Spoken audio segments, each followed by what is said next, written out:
What's up? What's up, guys? Hope you had a fantastic new year. I did. Me as well. Thanks to you. Same. So what are we going to talk about? We're going to talk about we went to your Christmas party, Yes. your company Christmas party, and watched a Christmas movie. That I cannot remember the name of to save my life. Me neither. We have the power of the interwebs. We do. It starred Ryan Reynolds, right? Yes. And Will Ferrell.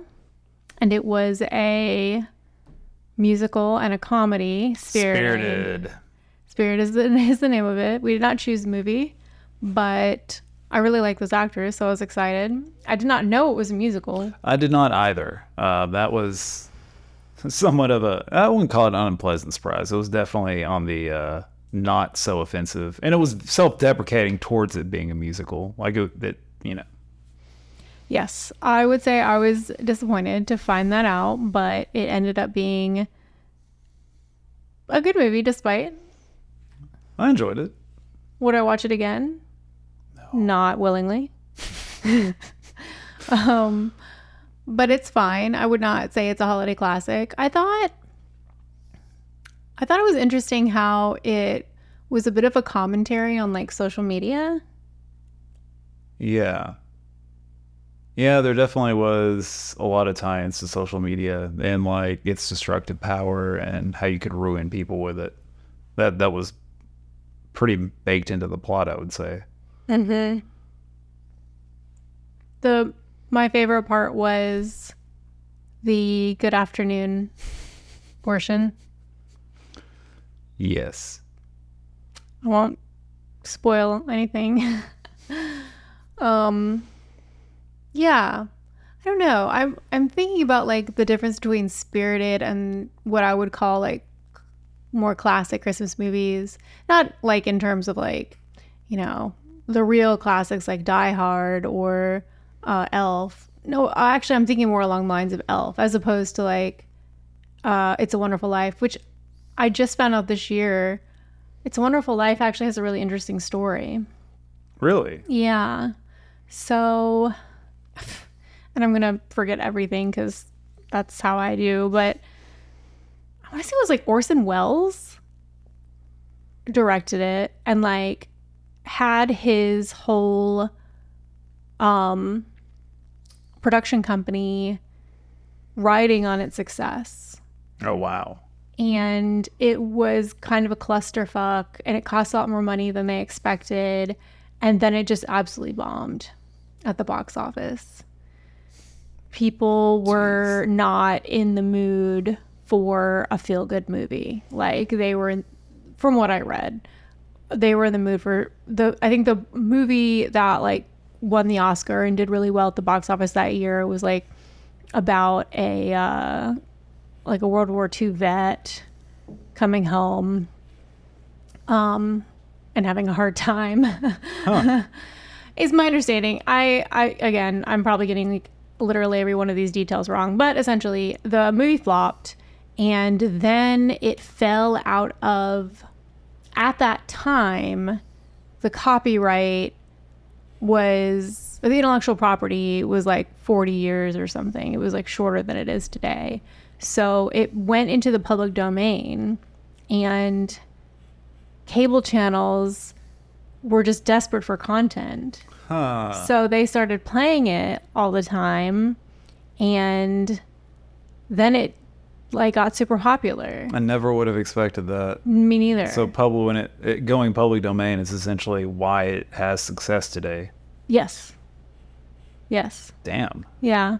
Sucks for the production company that was riding on it, but well, the guy ended up being fine. He recovered financially and career-wise and reputationally. It was not, but there's so many lessons in this, This is something that I feel like I continually learn is timing is truly everything. It's a Wonderful Life did not become a better movie. the timing just changed, what people were in the mood for changed. And you think those cycles between like feel good and dark are like something where I'd assumed that they were somewhat relatively new phenomena or whatever. But yeah, it's interesting to learn that that's been like a back and forth for that long of a time. Oh yeah, for sure. And you can have the best idea in the world, but if it hits at the wrong time, if it's too early or too late, it's not going to. And you see this with companies a lot, or products as well, where somebody will invent something and then 20, 30, 40 years later somebody invents the same thing essentially, or like the same thing with a few tweaks, and it like goes gangbusters, and it's just like, well, I don't know if this is the best example of that, but it kind of reminds me of like back in the day. For a brief period I was subscribed to something called app.net, which was like a Twitter competitor that was positioned as, you are not the product. You pay us like $5 a month. You get like 200 something character tweets and no ads whatsoever. And it had a lot of really good people on it, but it did not get it past people that were professionals. It got no one bought into it because they're like, why would we pay for social media? And it's kind of ironic now, because I don't know if Twitter is the best example of any kind of successful business, but the fact that now everyone's willing to pay, or a lot of people are willing to pay $8 a month for Twitter Blue. It's like, yeah, if they had existed at a different time, they probably would have been wildly successful because they were still a superior product to what Twitter is now. It just, they tried to release it about a decade too early. That's an interesting example because I think I agree and I disagree. I agree that it is an example of timing mattering, in that I think for any alternative to, the big 4 or 5 platforms, Twitter's shitting the bed has been like an incredible opportunity for whatever was available, right? But I do think that the whole idea of a social media platform where you are not the product, I don't know. I was going to say like that the only reason Twitter is able to charge is because everybody already is on Twitter. There's nothing you're going to build today and charge people for. The exception to that, I would say, would be like Slack and Discord. Yeah. But those are not social. Discord more so than Slack. Slack is definitely targeted mainly at B2B, but has some adoption outside of that. But I think that the whole point of Twitter and Facebook was like, how it started as how to keep up with people you already know in real life. Twitter was, how do I follow communities I am interested in? Whereas I feel like Discord and Slack are both like, this is a group of people I am like already connected to, and we just need a way to communicate.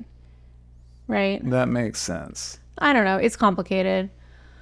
But yeah, timing is, I mean, with us, like we met when we were like 18 years old, and then, I lived a lot of life, and it's like we were not ready to be together until we reconnected. Oh yeah, no, I think I told you at one point, it's like, thank God, like I did not pick up on the hints you like sent in one message, because like in retrospect, I was like a piece of shit.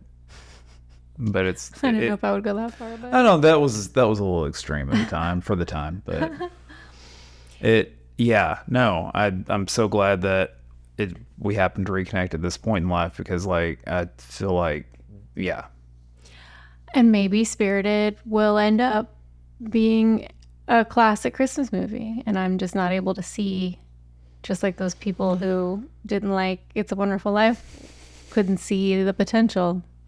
I hope not, but if it does, I'll accept it. It wasn't a terrible movie. I've seen far, far worse Christmas movies. I agree. Or just any Disney movie. Well, it's not Disney. Is it Disney? Couldn't tell you if my light depended on it. No, it's Apple TV. Never mind. I thought the exploration of like what makes someone a good or a bad person was interesting. Like, do people change was kind of one of the central questions. And I don't know. It was interesting. We had a friend over last night and we were talking about, this friend believes that everyone is good and that sometimes our behavior is bad. That's kind of my default as well. But then, as everything does, it all gets more complicated when you start trying to define your terms. Like, what does it mean to be good? Yeah, that's a very complex area to try to divine, to be sure. I'm just trying to think through, and it's overwhelming just thinking about it. Mm-hmm. Like, one way that I think about it is like, people are mostly pro-social, and that seems good, but you have some people who are profoundly antisocial. Like, are they good? I think it's useful to think of people as good and just kind of be like, I don't know what that means. Leave some vagueness there. Yeah, like, I don't know what that means. But I think everyone at their core is good. I feel like everyone has a gut feeling of what good is, but it's like you're saying, defining that gut feeling is where it gets, yeah. And it's also just like, even when you're thinking about like people with like very antisocial personalities, there's utility to antisocial personality traits. It's been advantageous to us as a species to have certain people come into the world that are not pro-social, or who are far less pro-social. And so, is that good? Is it good to be a shitbag as an individual, knowing that it helps the species survive? I don't know. Yeah, you get into so many complex questions. It's the kind of thing that'll drive you insane. Yeah, it could. But you know what? We're not going to let it. We're just going to say Spirited. I don't know. It wasn't terrible. What would your like grade be? I would give it a 7.5 out of 10. Yeah, like I thought it had high quality, really high production. There was some cringe stuff, but given the script and the subject areas explored, it could have been far, far more cringe. And I mean, like, Will Ferrell and Ryan Reynolds, it's really hard to go wrong as having them as the leads. I think I'm going to give it a 6.5, but only because I think my grading scale is going to be tougher. That's fair. All right. Anything? I mean, and other than that, we're just watching Frasier still. We're on season 3. It's incredible. Oh, yeah, no. I'm appreciating it more and more the more we watch it. I feel like the humor's getting better, too. Like, there have been... I really enjoyed, like, what I saw of the first 2 seasons, but, like, I've been laughing out loud in the 3rd season a lot more. And if this exists, please let me know, because I will devour it, but I want to know everything about making I mean, again, I never call it Seinfeld, except when we're recording. Hey, it gives me fun things to put in the thumbnail and stuff. So I want a behind the making of Frasier. Like, I want to know who the creators are. I want to know like their life histories. I want to know the original team of writers. I want to know how the composition of the writers' room changed from season to season. I want to know how the budget impacted things. Like, because I'm noticing, I mean, the picture, like the quality between seasons difference is wild, just in terms of like how it looks. Oh, and like they clearly added more sets, like a lot more sets. Way more sets, way more characters. Yeah, so that's been super interesting, and it's like, man, I can see the apartment so much better. Like, I think that they made the set better, but I also think the camera and lighting are better. I could be wrong, but that's what it seems like. No, it definitely seems like, I've noticed the jump in quality as it's gone on. Like, yeah, I think you're right. They got better equipment. They got more budget for sets, new actors. But it also feels like, and I could be completely making this up or like projecting or whatever, fanficking, But it definitely feels like it went from someone's weird art project to like, we're going to hire like really talented writers. And so I think it has gotten funnier in some ways, but it's gotten less quirky in others. Like, for example, in I want to say most of the episodes, and I would also love to go through and like do like a quantitative analysis of like, so this is an empirical question, on what percentage of episodes do they do the joke format where Niles says, I'm off to my blank group, and then makes a joke about whatever mental illness they're meeting about. And it's so funny. And this relates back to something we were talking about earlier in terms of like, why did It's a Wonderful Life get so popular? Another thing, do not underestimate at your peril the importance of timing and repetition. You know, God, people love repetition. Oh, yeah. And I am no exception to that rule. Like, I love repetition. It's so comforting. It works for a reason. Yeah, and so like I'm noticing in season 3, like there aren't as many of those jokes. And again, like I'd love to do a quantitative analysis of like, in season 1, you know, this percentage of episodes had this kind of joke, and season 2, this percentage. But yeah, I don't know. It just feels less like somebody's quirky little art project, like less like individual and more like, okay, we've got a hit. Let's make it even more popular. Let's make it appeal to even more people. Yeah. Which is good and bad, you know? Yeah, I mean, for one, I mean, if it had stayed as a quirky art project and they didn't, even though they were getting renewed, I wonder if that would have limited how many seasons got made. Yeah. But on the flip side, are we going to start noticing a major decline as we get closer to season 11? Right. Kind of interested to see how that goes, actually. Because, yeah, there's value in being renewed and being able to produce a show that gets you renewed, but what do you have to lose in that process? I feel like that would be an interesting question. Like, I thought it was really interesting how sex was a big part of the show in season 1, but in a very like, I don't know what the word is, coy, subtle way. They've definitely become less coy, I would say. Yeah.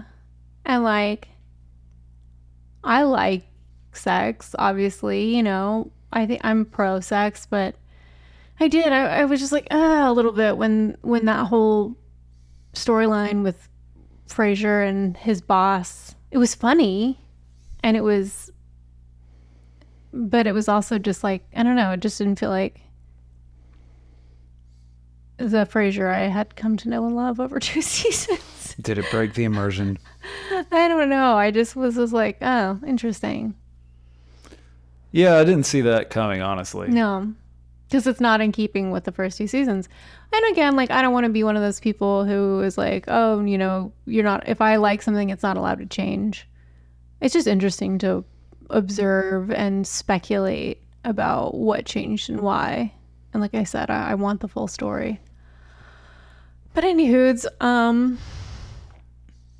yeah, that's about it. You got any more? Do you want to further try to define what is the good? We'll save that for another time. Tune in next time where we finally answer. Tune in next time. It'll just be able to show us, and like we won't have been able to sleep for like 5 days because the questions will be driving us mad. We're wearing the same outfits and our hair is just greasy as hell. The camera is sideways for some reason. And we're like, we've got it, and it makes no sense. Yeah. Just like we watch it later and we're like, what in the yeah. All right. Bye. Happy 2024, and we will see you guys next week. Bye.